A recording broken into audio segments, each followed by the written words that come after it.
Hi, I'm about to do another actor vlog. Woohoo! So it's been a while since the last one because um, we've been running a lot of the scenes and sort of piecing things together, and we've come to this is the third week of rehearsals now, if I'm not mistaken, and we have pieced together Act One and Act Two separately. So today, for the very first time, um, our American director Bart Sher has come in from New York, and he's worked on a couple of scenes from Act One with us. It is an incredible experience.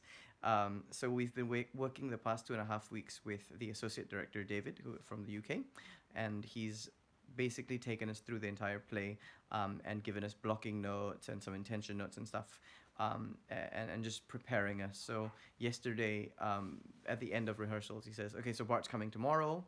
For those of you who've never worked with Bart, um, talk to those who have, just so you know what to expect." And he said, like Bart may or may not want to change things. He may change the entire scene completely, or he might keep it as is and just give you a couple of notes. But no matter what happens, just take those notes, and don't have to try and defend what it is you are doing or explain, because Bart would obviously know what you're trying to do. He just wants to make it better.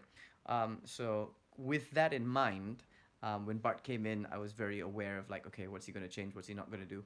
Um, he started from the very top of Act One, after a dance number, and he was giving blocking notes and stuff. And it's a bit difficult to hear what he says to other people because he gets off his seat, he comes right down to you on stage, and he has this very private, intimate chat with you, and he only sort of projects a little bit more to the people on stage if it actually pertains to you. But if it doesn't, he generally only talks to the people that he wants to be talking to and giving notes to, which is great. But of course, sitting from the side, I feel like I'm missing out on a lot. But hearing him, like hearing the bits and pieces of what he's saying to some of these people, and seeing how they then take this direction and put it into practice was truly spectacular.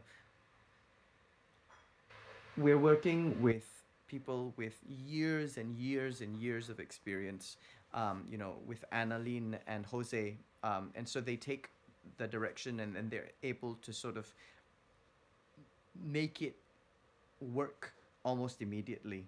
And I'll have to pick their brains about how they do it. But watching them was just very. It was very nerve wracking. It was very exciting for me, but it's also very nerve wracking because I was like, "Oh God! Like this is the first time I've worked with Bart, and my scene is coming up. And what's he gonna say? What's he gonna tell me to do? Am I gonna be able to do it? Like, am I gonna piss him off?" So that was high tension for me. So we get to the March of the Siamese Children where Chula comes in for the very first time. And honestly, that's the scene.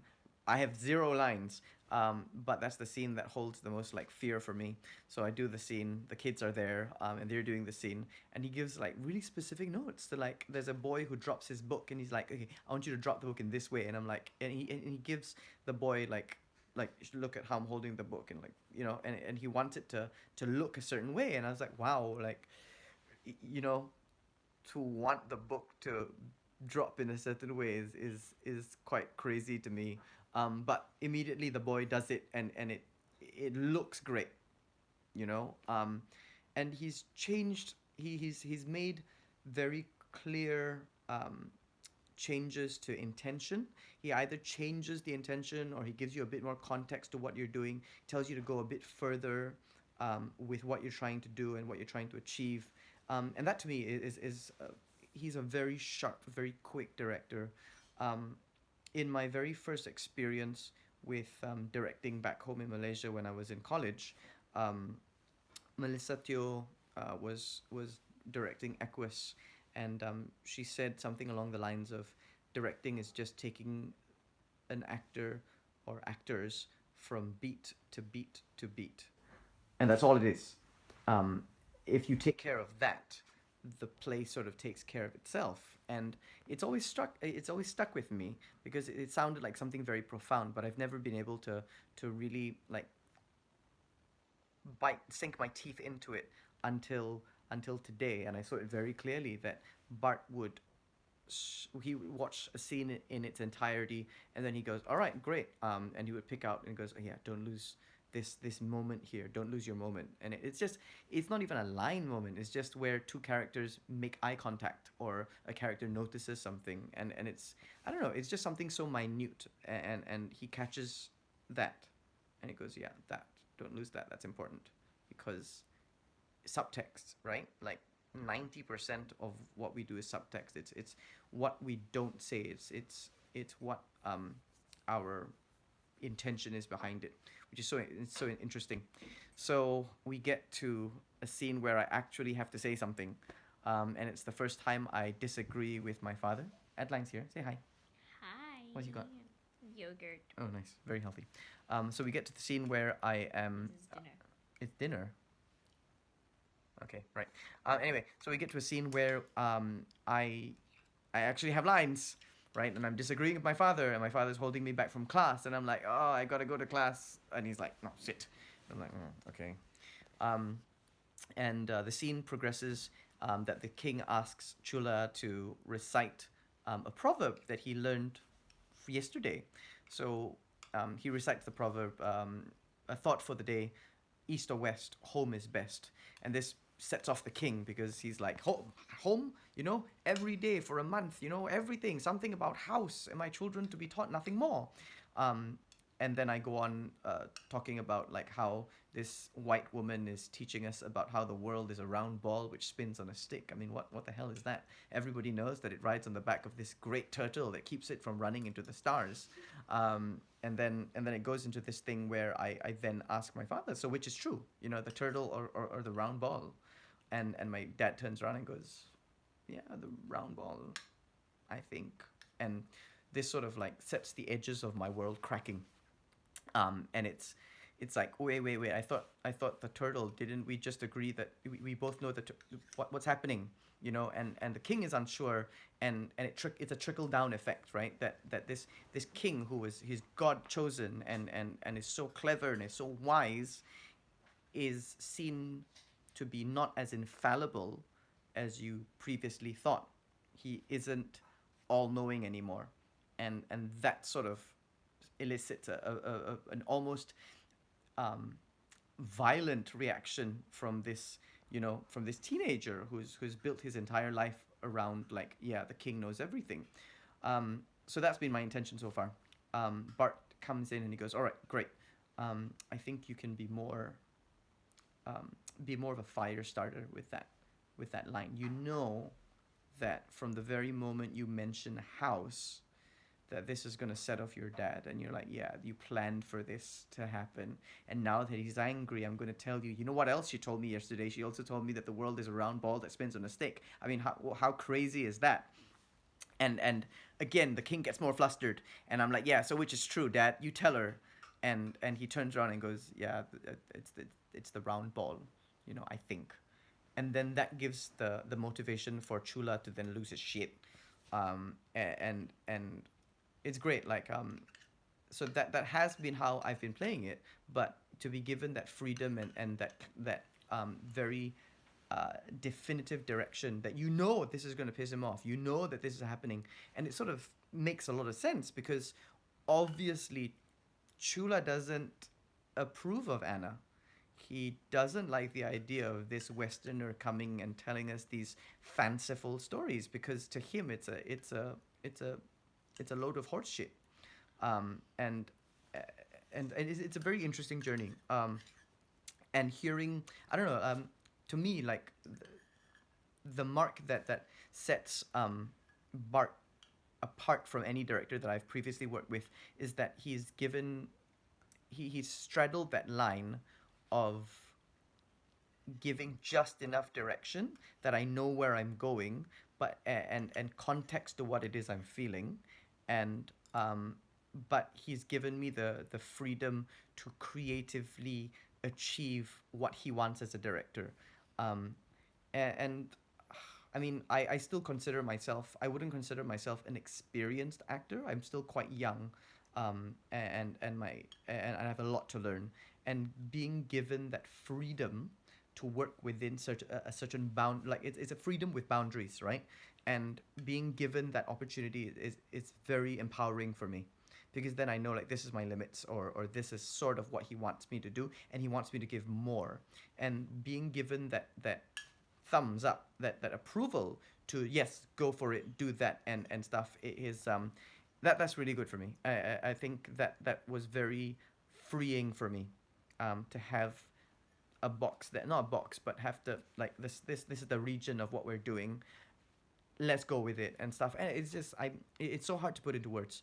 But he is definitely a very gifted director, and you can see that he doesn't miss a thing, you know. And I don't know, I'm really enjoying it. Like, we've only worked with him for a total of 3 hours today. I think I've worked with him for about 40 minutes in total. And it's already had an impact. And that's why that's prompted this vlog for today, because I want to remember this. He's also works really well with kids. So we had 8 kids in today, and we were working the last scene that we worked at the end of rehearsal was the schoolroom scene, and it's where Chula is questioning Anna, and challenging her authority again. Um, and he riles up his brothers and sisters, the other princes and princesses, to sort of have this mini revolt and rebellion.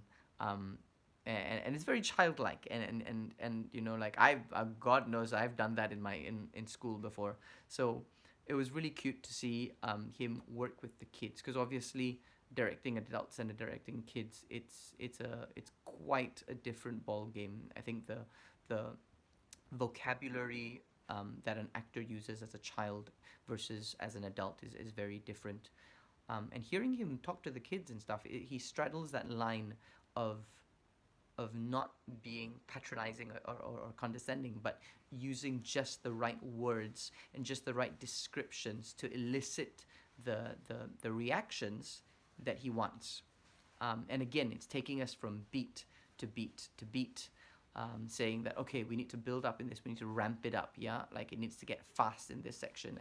It's almost as if you are cutting in front of each other, and it's okay if it gets too fast, because we can pull it back. And that's the truth, right? Like, it's always easier to pull back rather than to give some more.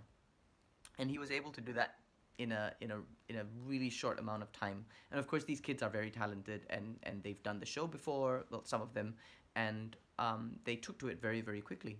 You know, like, oh, let's just talk through it now. Let's do this, and then move on to like putting it on the floor, with movement and blocking and things like that.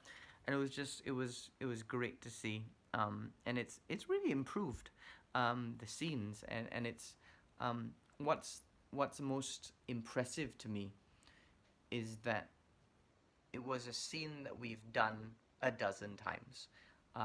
We all know what we're doing, but it's become so much tighter, and it's become so much clearer, and the energy is so much better, and it's a lot more believable.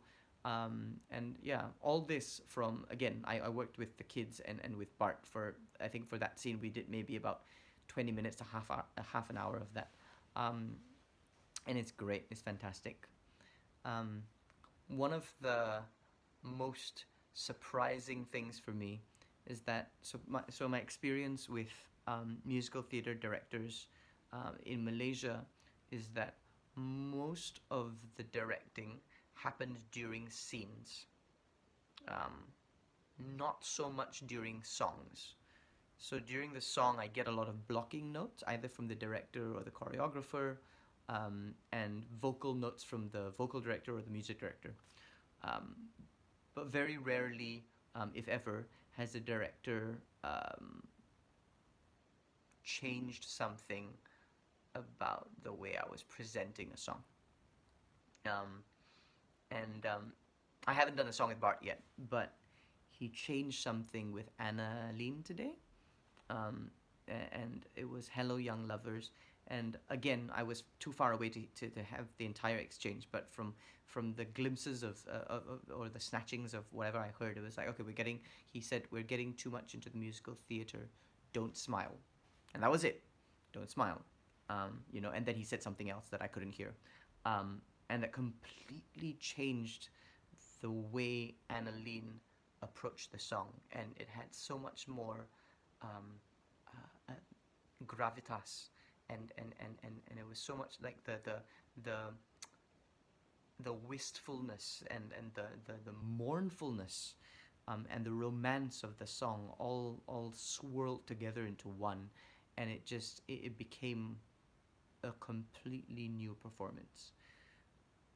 The blocking was basically identical, um, but the moments were different, and that was quite a sight to behold, um, and it's made possible both by Annalene being a fantastic performer who is able to take direction very quickly, and of course from very, very good um, direction from Bart himself. Um, I wish I'm going to ask her tomorrow, like what exactly he said to her, because I couldn't catch the whole thing, but it was spectacular, and it was such a quick moment where Bart just goes, "Oh yeah," like and just steps out of his seat, comes there, has this private chat, and it's a 30-second chat, and then the next 3 minutes of the song become completely different. I can't wait to work with him on a song, um, which will probably be happening tomorrow. And yeah, and I'll update you as to how that goes. But it's very promising, and I mean the way that he's handling this thing of like, so the king and I is a, again, like in the very first vlog that I said, that I mentioned, the associate director David was mentioning that they acknowledge that the source material is problematic. It's a bit flawed. We're not like it comes off like it's based off the writings of a diary or memoirs of a person named Anna Leonowens, and that was then compiled and turned into a novel, then turned into a movie, and then from that movie got adapted to the stage play, musical. So, with that in mind, like he, the way that in spite of all those challenges, and the problems that the play has, the fact that he's circling in on, especially with the scene just before Hello Young Lovers, um, it's this idea of a culture that idolizes and puts a great deal of emphasis on community and duty and honor and respect. So, where from a Western perspective, um, the way that the wives are behaving can be seen as too subservient or disrespectful to women, is in fact in this culture like this is the way we were brought up. This is the way that things are done, and the needs of the self are not important. It is, if being the king's 65th wife is going to please my family, and it's going to bring honor and all these kinds of things, then that's good enough for me. And the wants and the needs of the self take a secondary concern, versus Anna's perspective, which is that yeah, but you can't help who you love. You should be entitled to choose who you want to be with for the rest of your life, and you shouldn't have to pander to these traditions. And it's a cultural difference there, and it was quite an interesting sort of way. Like it's no longer about like you know it's not even a thing of East meets West. It's really just a ideology, cultural thing, and that was interesting to me. That was the first time I had thought about it in that way. That it was this idea of the self takes the needs of one person takes a step back, and the needs of the community or the needs of duty takes a step forward. And that's something that's very interesting, because obviously like I'm Chinese, I'm Malaysian. I grew up in what I would deem a very progressive Chinese household, but at the same time we have traditions and things that for a very long time I did not understand, and I did not want to really follow or practice. And like it's interesting, like and I feel that that that fight, that duality of being progressive and both being like Chinese and traditional, you feel that ebb and flow, you know. I haven't felt my otherness and my Asianness and my and my traditions as strongly as I have away from Malaysia, and that's a very interesting experience for me, and to hear Bart talk about it in the play is interesting, and so I'm really excited to go in for rehearsals tomorrow. It's going to be a long one, but I'm really excited for what it's going to bring, um, and yeah, it's great. Um, this could possibly be the first and last time I have direct dealings um, with a director from Broadway, um, as prolific as Bart. Um, I was very silly and I didn't know, so I was gushing a little bit about how Kelly, hello, Bobby, um, about how Kelly O'Hara was in The Light in the Piazza. Stop it. And I was gushing over it, and I was very excited, like to meet her, and to be able to work with her, and Christy, Bart's wife, says, "Oh yeah, Bart directed that." And I was like, "What directed what?" And she's like, "Bart directed The Light in the Piazza," and I was like, "You mean the first one?" And she goes, "Yeah," and I'm like, "Oh dear God!" And he goes, "Yeah, yeah, it's also the same costume designer, and set designer." And I was like, "Oh God, I see it now," because there's a lot of there's some similarities that you can see in the style that the set is and stuff like that. I had a chat with another of my castmates, Joaquin, who says that Bart has always had this sort of um, fixation, or not obsession, but he likes the the stage to be like quite bare and simple, and almost minimalist, and then just have this actor there, and it's just and the storytelling is just the actor in this space. And yeah, if you haven't heard of The Light in the Piazza, it's a great musical, bordering on a classical opera. Go and YouTube some scenes from it. It's great.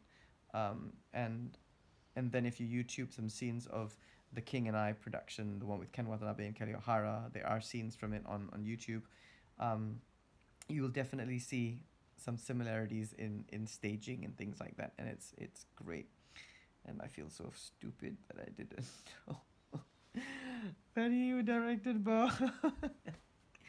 I also feel really stupid that I didn't know that Jose Lana was the original Chip Tolentino in the 25th annual Putnam Spelling Bee, um, which ran on Broadway and stuff. And he was telling me the story that the character was originally named Trip.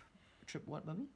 Barrington. Trip Barrington, and he was like this American jock and stuff, and when they were workshopping and doing it off Broadway, and then eventually they worked through it and stuff, and eventually he became Chip Tolentino, because Jose got to name his character, and he's like Trip, Chip, because that sounds like it's a very sort of Filipino name, and then it's like It's a Filipino like nickname. nickname, yeah, and like Barrington, like Tolentino, which is his mother's maiden name, and I was just like, oh my God, like, not only did you originate the role, you also named him, and you turned him Filipino. Like, how amazing is that? And I felt so stupid that I didn't know. So my face was just like, wait, you were in it. Wait, you were the original. You named him, and it was just all that. It's so funny. I made a complete fool of myself. But it was great. It was such a like revelation for me. But yeah, so excited to be sharing the stage with such amazing people, such amazing talent, and to work with Bart is a absolute pleasure, delight, and a privilege. And yeah, I mean, I'm definitely learning so much from this. And I hope you found today's actor vlog helpful. It is twice as long as my regular vlogs. But yeah, it's great. Oh, I also met Ruthie Ann Miles, and she's such a lovely person. She's so cool. She's so lovely. And yeah, she's great. I have a picture with her Rusty and Adeline. crustacean. Yeah. I'll tell you the bus station and the and booby crab joke later at a later time. Remind me. But yeah, it's great, and looking forward to this week with Bart, and I'll keep you guys posted. Thank you guys so much if you've listened up till now. And I will see you guys around. Bye.